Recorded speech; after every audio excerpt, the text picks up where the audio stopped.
आतंकियों के लिए पनाहगाह साबित हुआ है। तुर्की और अमेरिका द्वारा मोस्ट वांटेड घोषित किया गया आईएसआईएस आतंकी पाकिस्तान से गिरफ्तार हुआ है। इस गिरफ्तारी ने पाकिस्तान और आतंक के रिश्ते को एक बार फिर बेनकाब कर दिया है।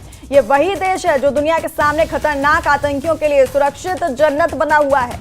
एक तरफ पाकिस्तान आतंक के खिलाफ लड़ाई की बात करता है तो दूसरी ओर मोस्ट वांटेड आतंकी उसकी जमीन से पकड़े जाते हैं। तो एक बार फिर पाकिस्तान का चेहरा बेनकाब हुआ है। तुर्की और अमेरिका द्वारा मोस्ट वांटेड घोषित किया गया आईएसआईएस आतंकी पाकिस्तान से गिरफ्तार हुआ है और इस गिरफ्तारी ने पाकिस्तान और आतंक के रिश्ते को एक बार फिर बेनकाब किया है। ये वही देश है जो दुनिया के सामने खतरनाक आतंकियों के लिए सुरक्षित जन्नत बना हुआ है।